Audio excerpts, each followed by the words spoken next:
She was sitting across from him at a table that cost more than most people's cars, and she was dying inside. Her name was Elena Vasquez, and she was 31 years old, and she had just realized that she was trapped in the most beautiful prison that money could build. The man across from her was named Richard Sterling. Richard was 58 years old. Richard was one of the richest men in the country. Richard owned real estate empires. Richard owned technology companies. Richard owned art that hung in the world's most prestigious museums. Richard owned everything except the one thing that actually mattered. He did not own the truth about his own life. But before we tell you what Elena discovered, I need to tell you why you clicked on this video. I need to tell you what brought you here, because your pain is the reason you're watching this right now. You clicked on this because you know what it feels like to swallow your words. You clicked on this because you've spent conversations holding back the truth because you were afraid of hurting someone. You clicked on this because you've made yourself smaller to accommodate someone else's feelings. You clicked on this because you've been in a relationship where you learned that your voice doesn't matter as much as keeping the peace. You clicked on this because you've realized that being loved by someone with power is not the same thing as being truly loved. You clicked on this because you understand what it means to be financially secure but emotionally starving. You clicked on this because you've wondered, is there a way to be with someone powerful without losing yourself? This story is for you. This story is about what happens when love and money become entangled. This story is about what happens when you realize that the cage you're in, even though it's made of gold, is still a cage. This story is about what happens when you finally decide that no amount of money is worth sacrificing your own voice. Let's begin. Elena had met Richard 3 years ago at a charity fundraiser. Elena was working as an event coordinator. Elena was smart and beautiful and competent. Elena was the kind of person who made other people feel comfortable. Elena was the kind of person who knew how to fade into the background when necessary. Richard was the keynote speaker at the fundraiser. Richard gave a speech about social responsibility and how wealthy people should use their money to help others. Richard talked about his journey from nothing to billions. Richard was charismatic and compelling, and everyone in the room hung on his every word. After the speech, Richard asked Elena if she would like to have dinner with him. Elena was surprised. Elena was 15 years younger than Richard. Elena was from a working-class background. Elena had nothing in common with Richard except for the fact that Richard had decided he wanted to know her better. Elena said yes. Their first dates were romantic. Richard took Elena to restaurants where the food was art. Richard took Elena to hotels where the views made you feel like you were on top of the world. Richard took Elena to galleries where he owned half the art on the walls. Richard was charming and attentive and made Elena feel like she was the most important person in the world. But Elena also started to notice things. Elena noticed that Richard always ordered for her at restaurants. Elena noticed that Richard would correct her if she mispronounced a word. Elena noticed that Richard would steer conversations away from topics that interested her and toward topics that interested him. Elena noticed that Richard expected her to be available whenever he wanted her company, regardless of her own schedule. But Elena also noticed that Richard loved her. Or at least, Elena thought Richard loved her. Richard told her that he loved her. Richard told her that he wanted to marry her. Richard told her that he wanted to spend the rest of his life with her. So Elena married him. The wedding was a massive event. There were 500 guests. There was a 10-piece orchestra. There was a wedding dress that cost more than Elena's childhood home. Elena looked beautiful. Richard looked proud. The wedding photographs looked like they came from a fairy tale. But on their wedding night, Elena realized that something was wrong. Richard expected her to be grateful. Richard expected her to worship him for choosing her. Richard expected her to understand that she had been elevated into a world that she didn't belong in, and that she should be grateful every single day. Richard took Elena to live in a penthouse that overlooked the entire city. The penthouse was decorated by an expensive interior designer. Elena didn't get to choose any of the furniture. Elena didn't get to choose the color of the walls. Everything had already been decided. Richard gave Elena a budget for shopping. The budget was generous. But it was still a budget. It was still a limit. It was still Richard controlling what Elena could and couldn't buy. Elena realized that money wasn't actually freedom. Money was just another way that Richard could control her. Elena tried to talk to Richard about this. Elena tried to explain that she felt like she was living in someone else's life. Elena tried to explain that she wanted to have a voice in the decisions that affected her own life. Richard listened. Richard nodded. Richard said that he understood. But then he said, "Elena, I love you. I've given you everything. I've given you a life that most people dream about. And in return, I just need you to trust me to make the decisions that are best for both of us." Elena heard what Richard was saying. Elena heard that love, in Richard's world, meant obedience. Elena heard that love meant gratitude. Elena heard that love meant swallowing her own needs and desires to accommodate his. So Elena swallowed her words. Time passed. Elena realized that she had become someone she didn't recognize. Elena had become someone whose opinions didn't matter. Elena had become someone who smiled and nodded and agreed with everything Richard said. Elena had become someone who had learned to make herself small enough to fit into the space that Richard had created for her. Elena wanted to have friends, but Richard preferred that she spend time with his friends. Richard's friends were billionaires and their wives. They talked about yachts and vacation homes and investments. They didn't talk about feelings or dreams or the parts of themselves that had nothing to do with money. Elena wanted to work, but Richard said that she didn't need to work. Richard said that working would make him look bad, like he couldn't provide for his wife. Elena realized that Richard wanted her to be dependent on him. Elena realized that Richard wanted her to have no way to support herself if she ever decided to leave. Elena wanted to have children, but Richard said that children would be too much trouble. Richard said that children would ruin their lifestyle. Richard said that he liked things the way they were, and Elena should be satisfied with that. Elena felt herself disappearing. Elena felt like she was becoming a decoration in Richard's life. Elena felt like she was becoming less of a person and more of a possession. And then came the moment that changed everything. They were sitting at dinner. It was a dinner at their penthouse. There were important guests, a senator and his wife, a tech billionaire and his girlfriend, a famous actress and her new husband. Elena had spent the entire day preparing. Elena had selected the menu, with Richard's approval. Elena had arranged the flowers, with Richard's approval. Elena had chosen what she would wear, with Richard's approval. During dinner, Elena said something. It was a small comment about a non-profit that was doing good work in her neighborhood. It was just an observation. It wasn't meant to be controversial. Richard looked at her. And Elena could see that he was about to correct her.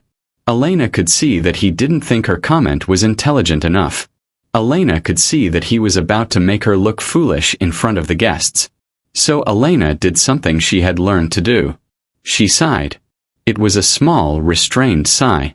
It was almost invisible. But it was a sigh that said, "I know I'm not smart enough to be speaking right now. I know I don't belong in this conversation." And Richard noticed the sigh. Richard reached over and he took Elena's hand. He squeezed it gently. He smiled at her. And Elena understood. Richard had noticed that she had silenced herself. Richard was rewarding her for knowing her place.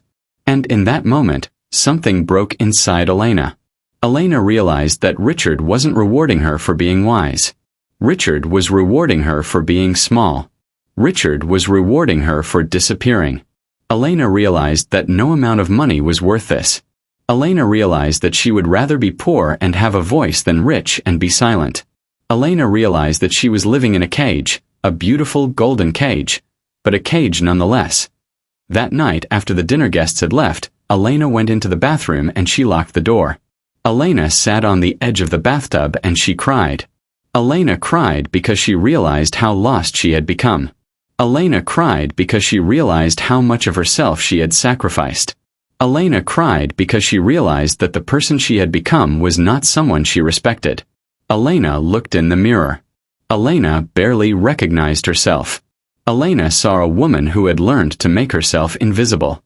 Elena saw a woman who had learned to swallow her words. Elena saw a woman who had learned to fear that her own thoughts might hurt the man who claimed to love her. Elena made a decision. Elena decided that she was going to start paying attention to what Richard did instead of what Richard said. Elena decided that she was going to see the relationship for what it actually was instead of what she had been pretending it was. And once Elena started paying attention, she saw everything. She saw that Richard was controlling. She saw that Richard made decisions about her life without consulting her. She saw that Richard used money as a way to maintain power. She saw that Richard expected her to be grateful for being imprisoned. She saw that Richard's love was conditional. Richard loved Elena as long as Elena did what Richard wanted. Richard loved Elena as long as Elena didn't have opinions that conflicted with his. Richard loved Elena as long as Elena was small and quiet and decorative. Elena understood something that she had been denying. She didn't love Richard. She had convinced herself that she loved him because she was afraid of what would happen if she admitted that she didn't. Elena had convinced herself that love meant accepting being controlled. Elena had convinced herself that this was what love looked like. But she was wrong. Elena decided to leave. But Elena knew that leaving Richard was not going to be simple. Elena knew that Richard had more money and more power than she could possibly imagine. Elena knew that Richard would fight her. Elena knew that Richard would try to make her leaving as difficult as possible. Elena called a lawyer.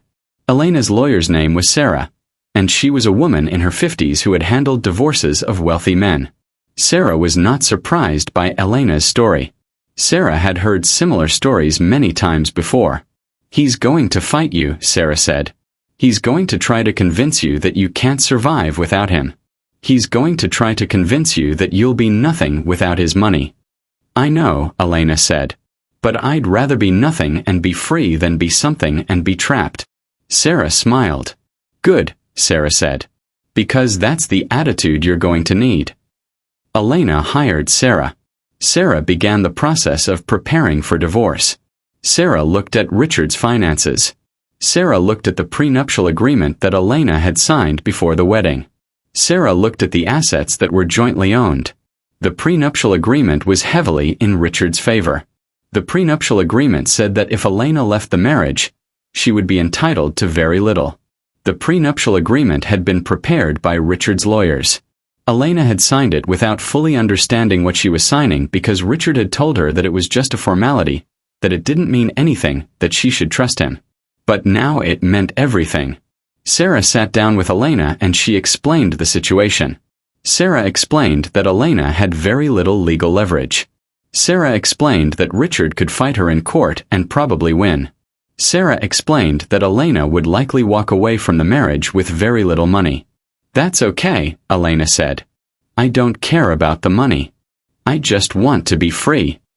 Sarah looked at Elena carefully. Sarah was trying to figure out if Elena understood what she was saying. Sarah was trying to figure out if Elena really understood that she was about to become poor after living as a billionaire's wife for 3 years. "You understand that you won't be able to afford the lifestyle you've been living," Sarah said. "You understand that you'll probably have to go back to work. You understand that this is going to be difficult." "I understand," Elena said. "And I'm okay with it." Elena told Richard that she wanted a divorce. Elena expected Richard to be angry. Elena expected Richard to threaten her. Elena expected Richard to try to convince her to stay. But Richard did something different. Richard became very quiet. Richard became very calm. Richard said, "Elena, I don't think you've thought this through." "I have," Elena said. "No," Richard said. "You haven't. You have no money. You have no job. You have no way to support yourself. You're going to leave this penthouse and go where exactly? To what exactly? You're going to live in some small apartment and work in retail? Is that what you want?" Elena felt doubt creeping in. Elena felt afraid. Elena felt like maybe Richard was right. Elena felt like maybe she was making a huge mistake. But then Elena remembered something. Elena remembered that this fear of being alone, this fear of not having money, this fear of not being able to survive, was exactly what had kept her in the cage for 3 years. Elena remembered that Richard had deliberately created this situation. Elena remembered that Richard had made sure she was dependent on him so that she would be too afraid to leave. Yes, Elena said. "That's what I want. I want to live in a small apartment and work in retail and have my own life. I want that more than I want to live in this penthouse and be your decoration." Richard's face changed. Richard realized that Elena meant what she was saying. Richard realized that he was losing control. And Richard became cruel. Richard hired the best lawyers money could buy. Richard's lawyers were not just competent, they were ruthless. They had won cases for billionaires before. They had destroyed people before. They had made careers out of proving that money could buy justice. Richard's lawyers filed motions. Richard's lawyers argued that Elena had married him under false pretenses, that she had married him for his money. Richard's lawyers presented evidence of the prenuptial agreement. Richard's lawyers argued that she wasn't entitled to anything because the prenup was clear and binding. Richard's lawyers tried to destroy her in every way that was legally possible. They painted Elena as a gold digger. They suggested that she had deliberately targeted Richard because he was wealthy. They suggested that she had manipulated him into marriage. They suggested that she was leaving because she found someone wealthier or because she had gotten what she wanted. They were systematic. They were brutal. They were effective. Elena received threatening letters from Richard's lawyers. Elena received discovery documents that showed Richard's entire financial empire. Elena received notices that Richard was going to fight her with every resource available. Elena was terrified. Elena was exhausted. Elena was beginning to wonder if leaving had been a mistake. But Elena had Sarah. Sarah was not as rich as Richard's lawyers. Sarah didn't have an army of associates working for her. Sarah didn't have the resources of a massive law firm. But Sarah was smart. Sarah was experienced. Sarah had handled billionaires before. Sarah knew their tricks. Sarah knew what they did when they thought they had unlimited money and unlimited power. Sarah told Elena, "They're going to try to intimidate you. They're going to try to make you think that you can't win. They're going to try to make you think that you should just give up and accept whatever Richard offers. But they're banking on you being afraid. They're banking on you being alone. And you're not alone. You have me." Sarah began her investigation. Sarah was methodical. Sarah was thorough. Sarah treated this case like a detective who was trying to solve a crime. Because in a way she was. Richard had committed financial fraud. Richard had hidden assets. Richard had lied to Elena. And Sarah was going to prove it. Sarah discovered that Richard had been hiding assets. Sarah found shell companies in the Cayman Islands. Sarah found offshore accounts in Switzerland. Sarah found art that had been transferred to trusts in his brother's name. Sarah found real estate that had been purchased through LLCs that had nothing to do with Richard officially but everything to do with him actually. Sarah found evidence of systematic, deliberate, calculated financial concealment. Sarah discovered that Richard had transferred money to shell companies in foreign countries. Sarah discovered millions of dollars. She discovered tens of millions of dollars. She discovered that Richard's stated net worth to Elena's lawyers was only a fraction of what he actually had. Sarah discovered that Richard had been trying to hide his wealth from Elena so that he could claim he didn't have much to divide. Richard was trying to make it look like he couldn't afford to pay Elena a significant settlement. Richard was trying to make it look like Elena was already getting more than she deserved. But Richard had made a mistake. Richard had kept records. Richard had filed documents. Richard had left traces. And Sarah found them all. Sarah used this discovery as leverage. Sarah told Richard's lawyers that if Richard didn't offer Elena a fair settlement, she would expose the hidden assets to the court. She would expose the illegal money transfers. She would make sure that Richard was investigated for fraud. She would make sure that the IRS got involved. She would make sure that federal prosecutors got involved. She would make sure that Richard's entire empire came under scrutiny. Richard's lawyers realized what was happening. Richard's lawyers realized that they had been operating under false information. Richard's lawyers realized that their client had been lying to them. Richard's lawyers realized that they were about to be part of something that could destroy Richard's reputation, his business empire, and potentially his freedom. Richard's lawyers went back to Richard and they told him the truth. They told him that Elena had found his hidden assets. They told him that he had a choice. He could fight Elena and risk federal prosecution for fraud, or he could settle with Elena and make this go away quietly. Richard realized that he had a choice, but it wasn't really a choice at all. Richard realized that he could fight Elena and risk losing everything. His money, his freedom, his reputation. Or he could give Elena a settlement that was fair and move on. Richard chose to give Elena a settlement that was fair. The settlement negotiations took 6 weeks. Sarah pushed. Sarah demanded. Sarah refused to back down. Sarah fought for every dollar that Elena deserved. And slowly, Richard's lawyers began to move. Slowly, they began to offer more. Slowly, they began to understand that they had lost. The final settlement gave Elena $5 million. The final settlement gave Elena the ability to live without Richard's support for the rest of her life. The settlement gave Elena enough money to pay for therapy. The settlement gave Elena enough money to get a new apartment. The settlement gave Elena enough money to start a completely new life. But more than that, the settlement gave Elena something else. Something that money couldn't buy. It gave her her voice back. Elena moved into a small apartment in the city. The apartment was in a neighborhood that was not fancy.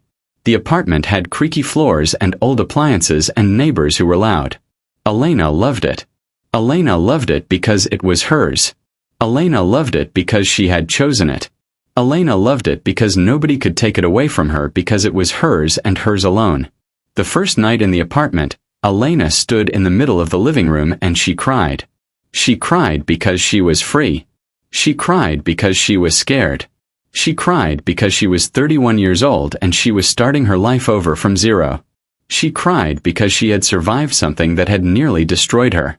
Elena got a job. Elena went back to doing event coordination, but this time she worked for non-profits instead of for wealthy people. Elena organized fundraisers for organizations that helped homeless people. Elena organized benefit concerts for charities that fought human trafficking. Elena organized educational seminars for non-profits that provided services to women in crisis. Elena worked with people who were trying to make the world better instead of people who were just trying to get richer. The work was fulfilling in a way that working for Richard's wealthy friends had never been. The work was meaningful because Elena could see the direct impact.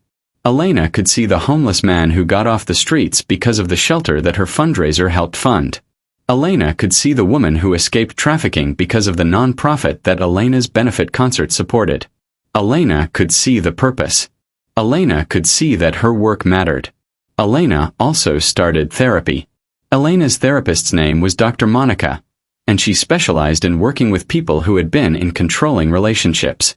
Dr. Monica was a woman in her 60s who had been through a controlling relationship herself.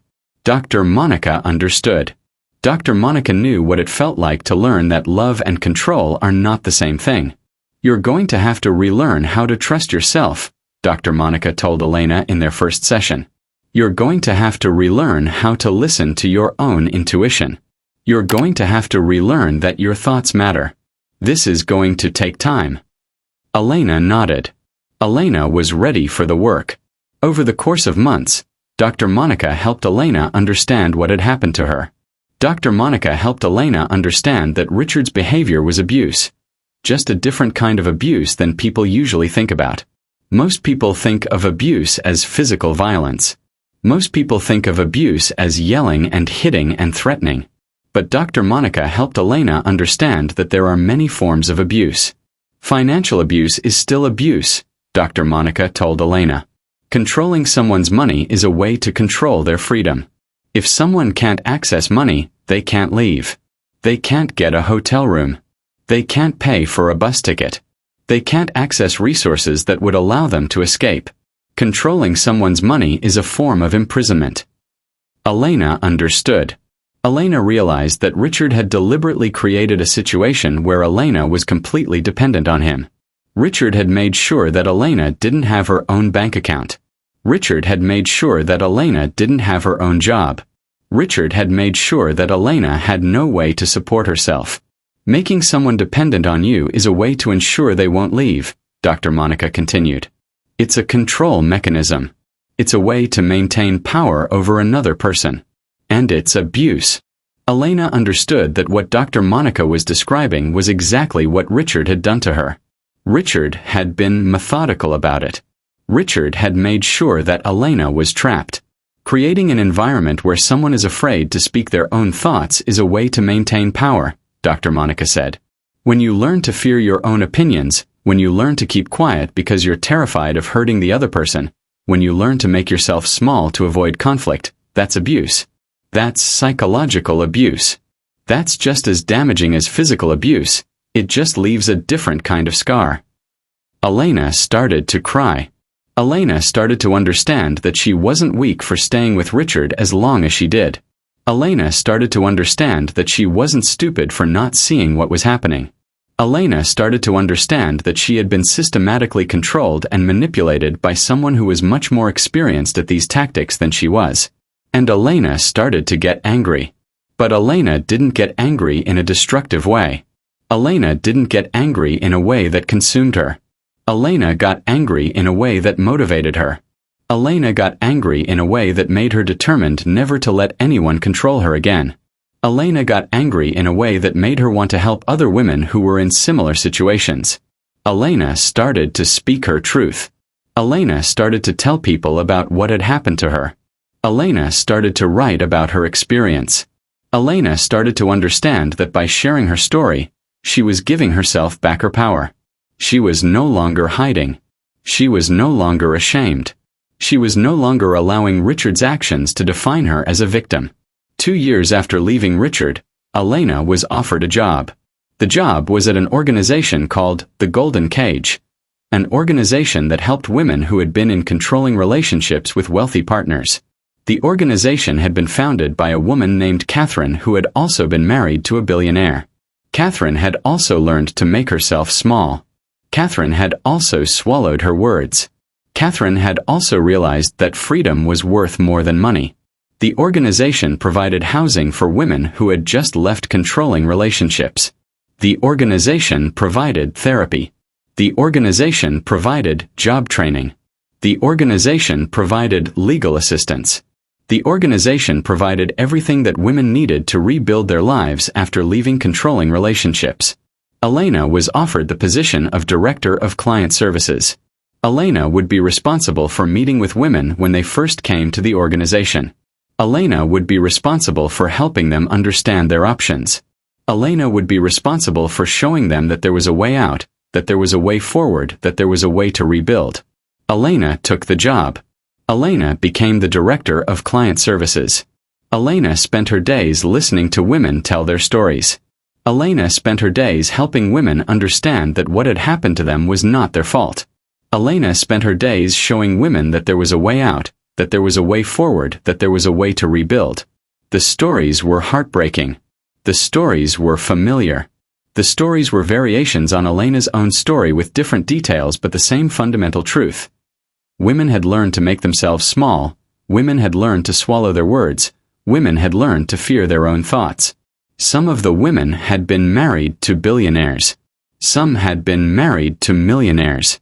Some had been married to wealthy businessmen who weren't billionaires but who still had enough money to control their wives. But all of them had experienced the same thing. They had learned that love meant obedience. They had learned that love meant gratitude. They had learned that love meant making themselves disappear. One of Elena's first clients was a woman named Sophie. Sophie had been married to a wealthy businessman for 5 years.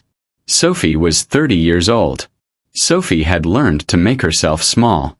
Sophie had learned to swallow her words. Sophie had learned to be grateful for the prison that her husband had built for her. When Sophie came into Elena's office, Sophie was terrified. Sophie was shaking. Sophie could barely make eye contact. Sophie had been told by her husband that she was nothing without him. Sophie had been told that she would never survive on her own. Sophie was afraid that she couldn't survive without her husband's money. Sophie was afraid that she would be nothing without his support. Elena looked at Sophie and she saw herself 3 years earlier. Elena looked at Sophie and she recognized the fear, the shame, the sense of being trapped. Elena listened to Sophie's story. Sophie told her about the controlling behavior.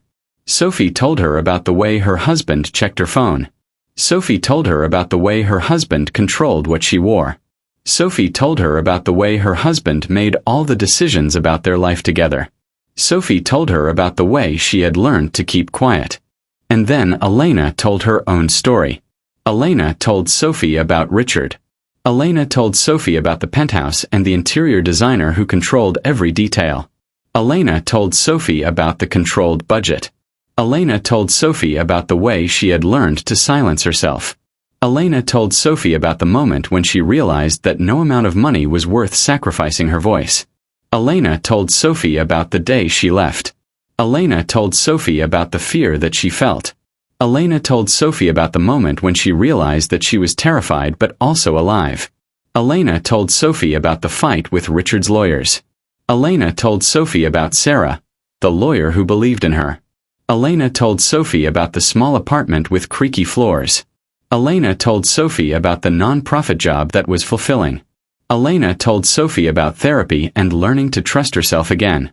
Elena told Sophie about the moment when she looked in the mirror and recognized herself. And then Elena told Sophie something that changed Sophie's life. You think you're going to lose everything if you leave. But what you're actually going to gain is yourself. And yourself is worth more than all of his money. Sophie looked at Elena. And Sophie started to cry. Not because she was sad, but because she finally understood that leaving was possible. She finally understood that there was someone who had been where she was and who had survived. She finally understood that there was someone who had not just survived but who had thrived. Elena helped Sophie file for divorce. Elena helped Sophie understand her rights. Elena helped Sophie move into the safe house that the Golden Cage provided. Elena helped Sophie begin the process of rebuilding. Sophie worked through the program. Sophie went to therapy. Sophie did job training. Sophie learned skills that would allow her to support herself. And slowly, Sophie started to get her voice back. Slowly, Sophie started to make her own decisions. Slowly, Sophie started to believe that she was worth something. 6 months into the program, Sophie got a job. 1 year into the program, Sophie moved into her own apartment.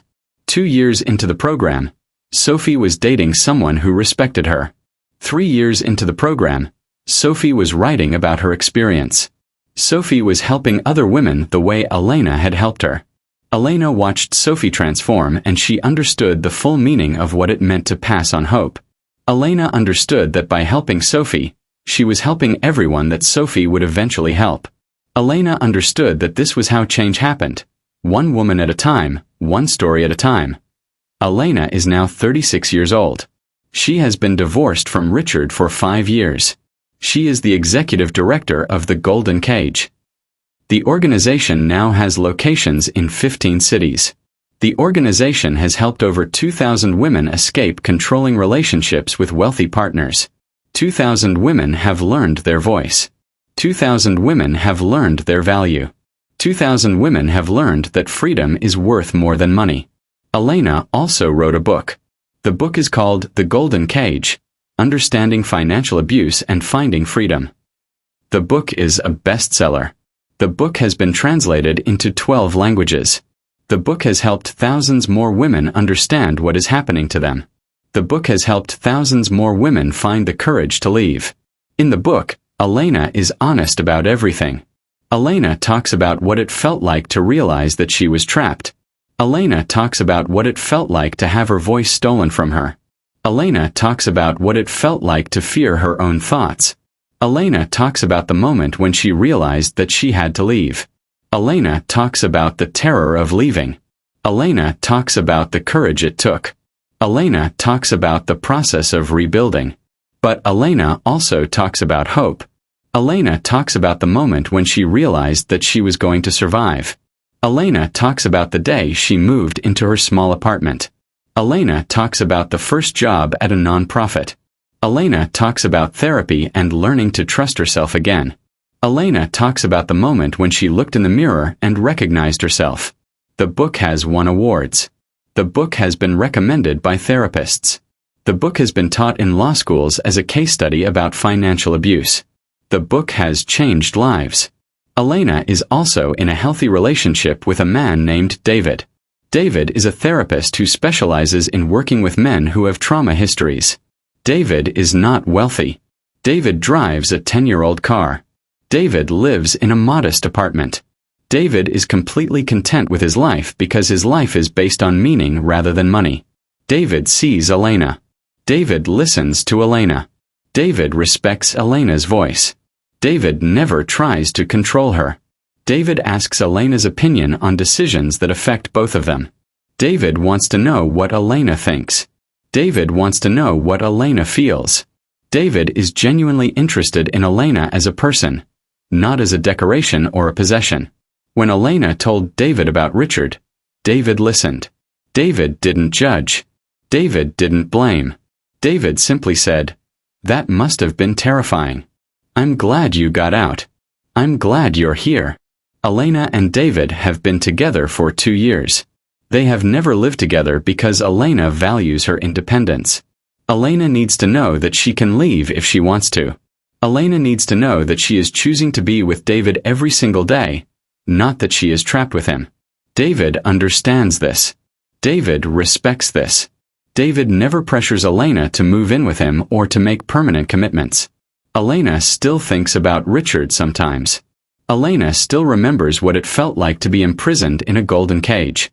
Elena still remembers what it felt like to learn that love and control are not the same thing.